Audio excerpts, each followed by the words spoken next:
Pourquoi j'ai si honte de faire le pas? Pourquoi j'ai si peur que quelqu'un me voie? Est-ce que je vais oser dire à mes proches que je vois un thérapeute? Non. Ils vont sûrement se moquer de moi. Et puis merde, il s'agit de moi et de mon bien-être. Je ferai tout ce qu'il faut pour me sentir mieux. Et même si je suis la seule personne de mon entourage qui fait une thérapie, ce n'est pas grave. L'un des mantras qui guide ma vie professionnelle est guérir pour mission, les médias pour passion. Et si je parle de guérison, il faut que je sois à même de montrer l'exemple. Alors je me suis lancée. Je me suis lancée dans une thérapie, ma thérapie, et je vous la livre avec liberté. Mon objectif est que toi aussi, tu puisses avoir le courage de te libérer comme moi, je l'ai fait. N'oublie pas que la parole libère et je sais poser les bonnes questions pour t'aider à y arriver. C'est mon travail. Pour l'heure, allons-y pour cette série de guérison collective. Alors, bienvenue de nouveau à Claude Merci. Andrea. Comment était la semaine pour toi? C'était bien. J'ai bien chialé la dernière fois. Ok. Mais je pense que c'était bien. Il a fallu que je parle à mes parents du fait que je suis allée en thérapie, que partager certaines affaires avec eux. Comment ça s'est passé? Je pense qu'ils l'ont bien pris. Je pense qu'ils l'ont bien pris. Parce qu'on parle d'une perspective de moi étant enfant. C'est pas celle que je suis aujourd'hui. Absolument. Et tu sais, que ça soit bien pris, il y a un côté de moi qui me dit, ben, ça c'est une bonne chose. Ouais. Ils sont géniaux. Ils sont ouverts à la communication. Et puis je pense que plus je grandis, plus on est capable d'avoir des discussions confortables avec mes deux parents. Avec mon père, ça a toujours été la norme, mais avec ma mère, je dirais depuis les 5 dernières années. Est-ce que tu dirais aussi que plus tu grandis, plus tu te permets de donner la voix à cette jeune fille, Oui, Claude Andrea? oui.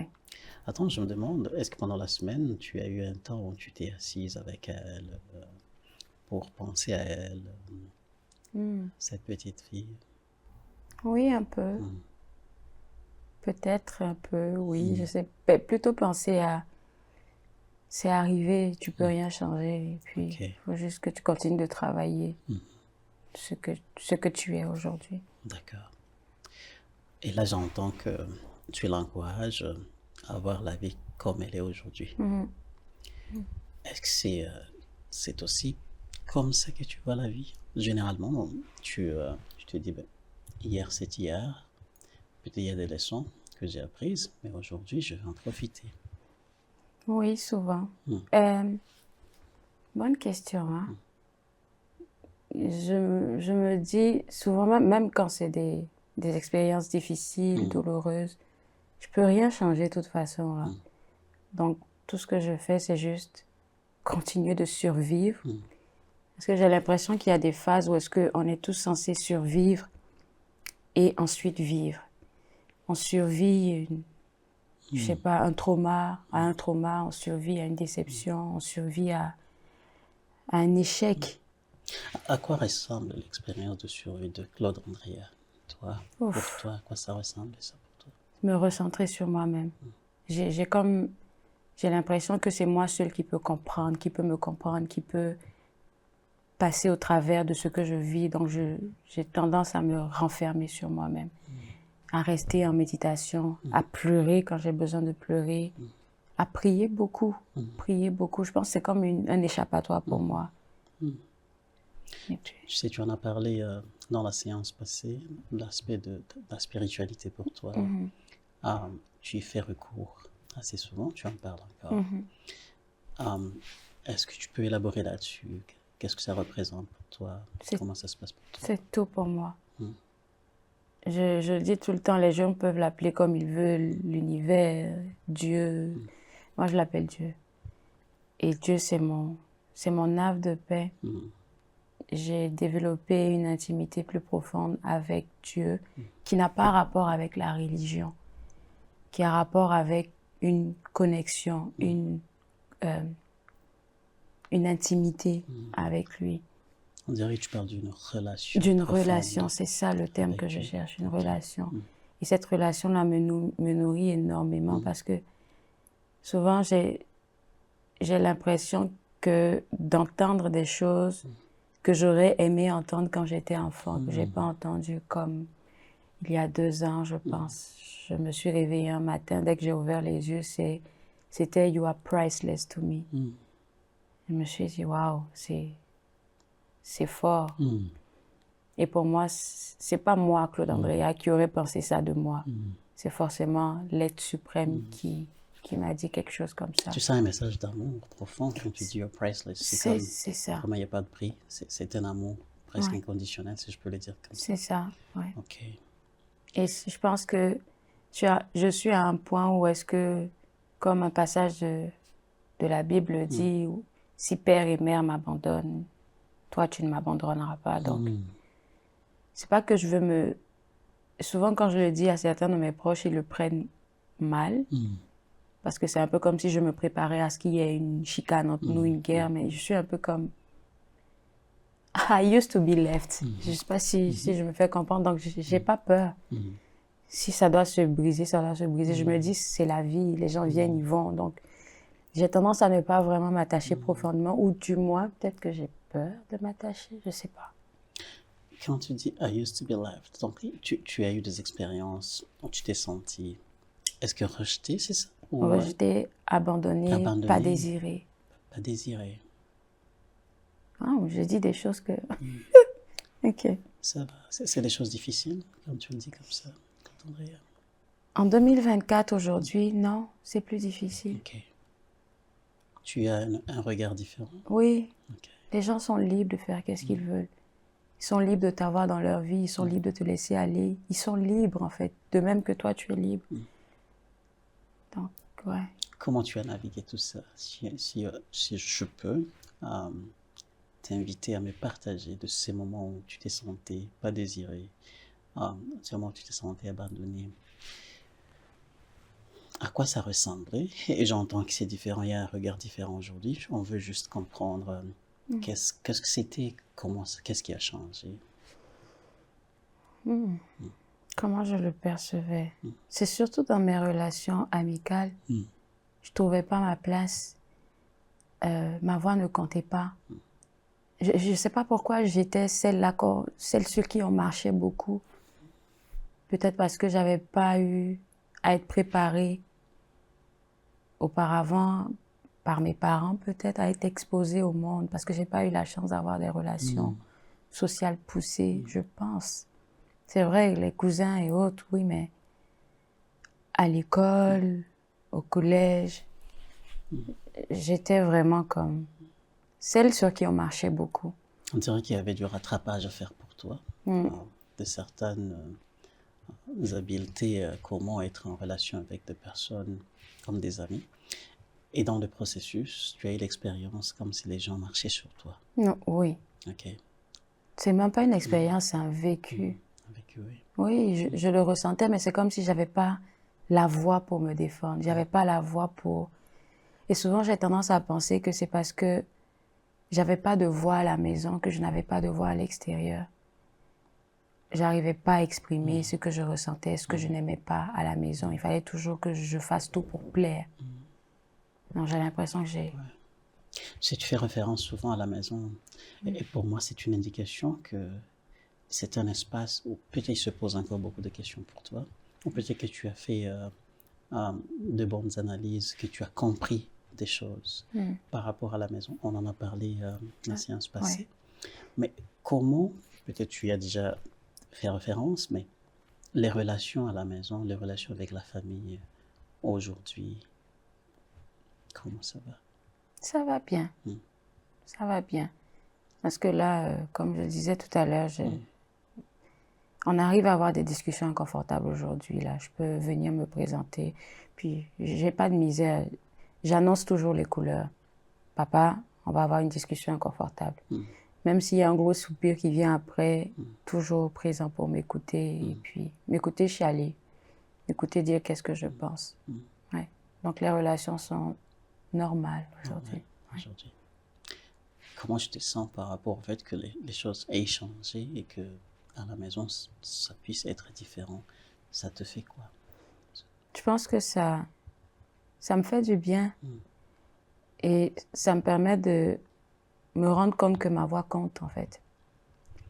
Tu te sens avoir de la place, Ouais. ma voix compte. Puis même si j'ai pas de place, je me dis, je vais m'exprimer pareil. Parce qu'à la fin de la journée, mon ressenti est aussi important que le ressenti d'une autre personne. On dirait que tu te sens plus forte, Ouais. plus permise. Puis je l'ai appris avec la résilience. Hein. Je suis résiliente à craquer, là, je dirais que c'est moi.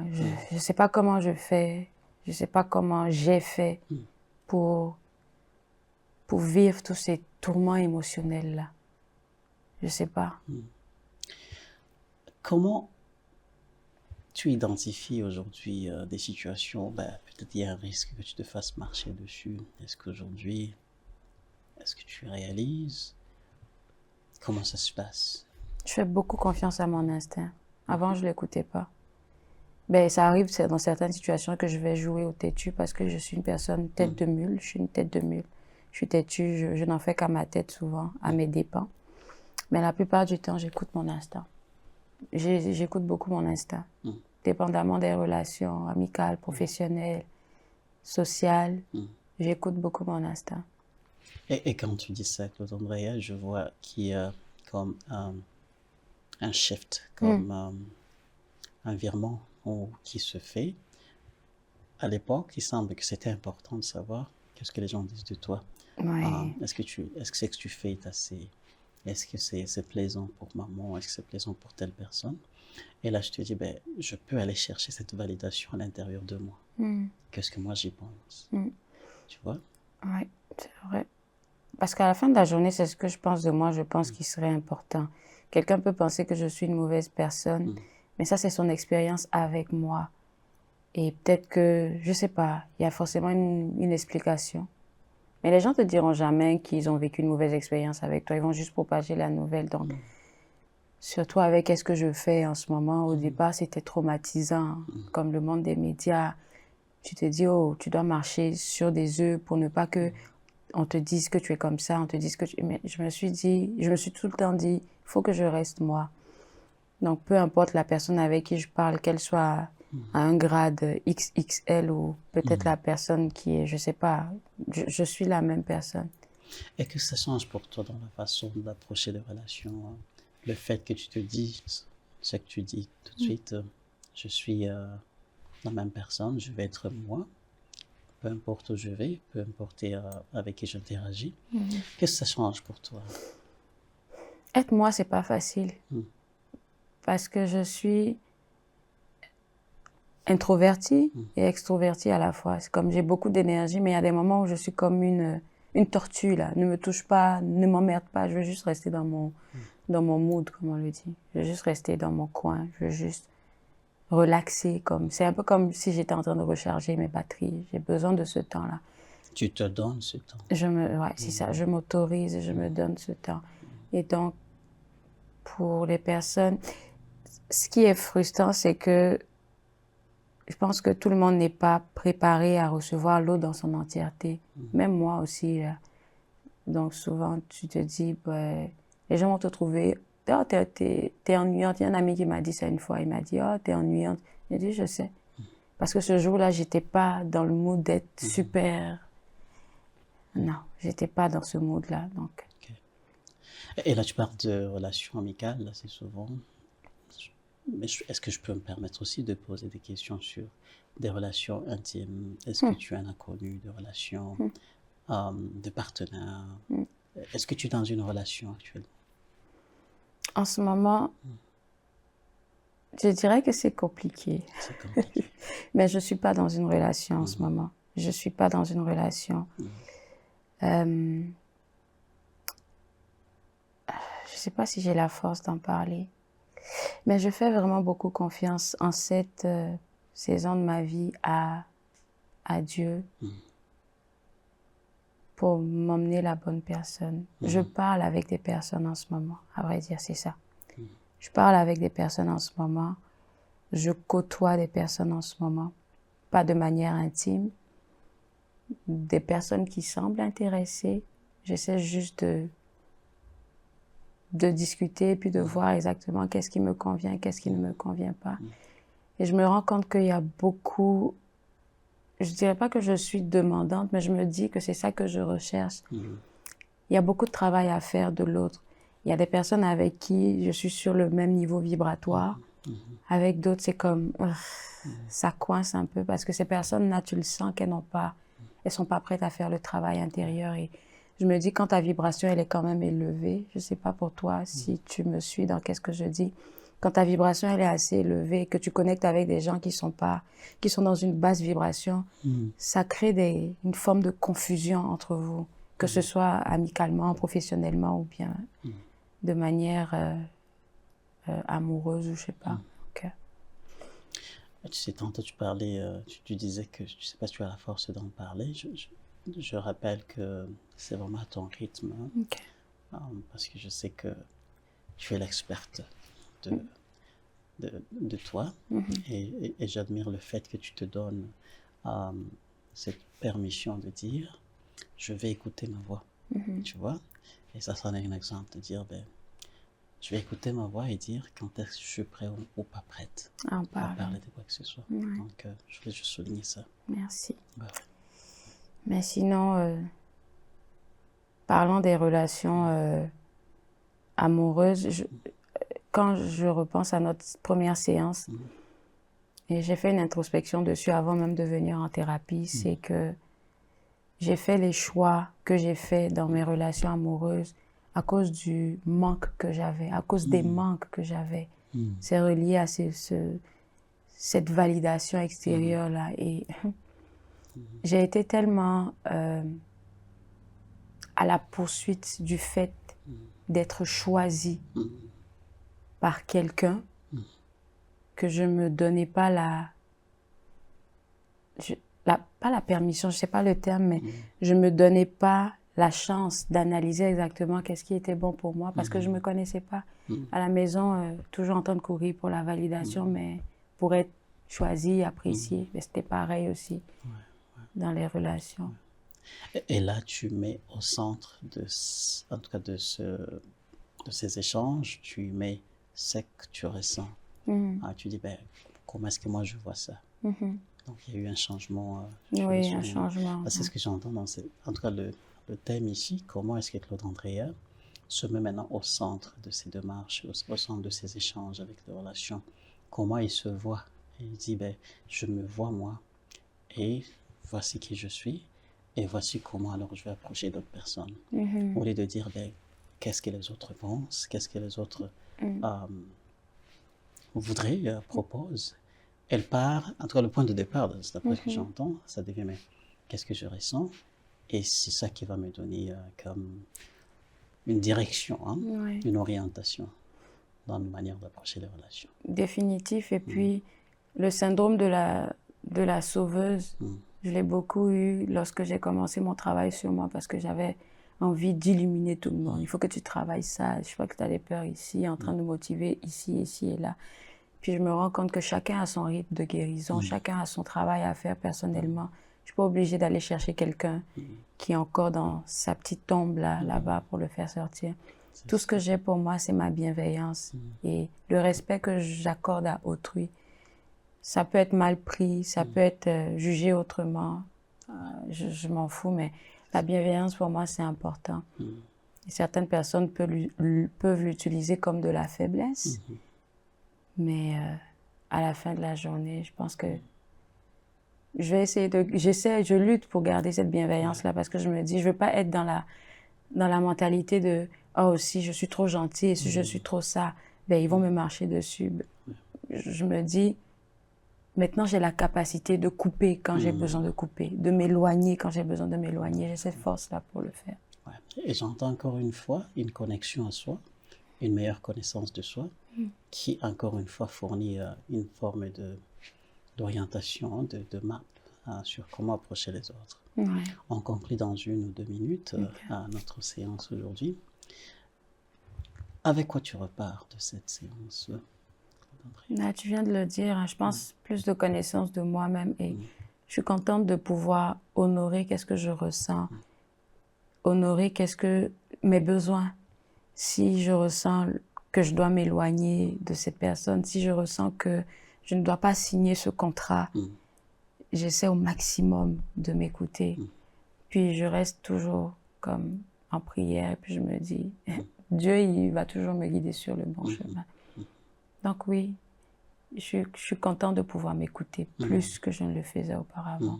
Mes besoins avant ceux des autres. Tu sais, s'écouter, ça permet de se connaître davantage et d'avoir une meilleure relation avec soi. Parce que parfois, lorsqu'on parle de relation, on va de l'extérieur alors qu'il y a une autre relation qui est là, c'est la relation avec toi. Avec toi, oui. Ok. Ben, c'est fut encore un privilège de t'accompagner. Merci, aujourd'hui, j'ai pas pleuré. Yeah. Chaque séance est différente. Et puis, est-ce que ça t'intéresse de nous rencontrer la semaine prochaine encore? Oui. Ok. On va faire une prochaine séance. Même jour, même heure? Même jour, même heure.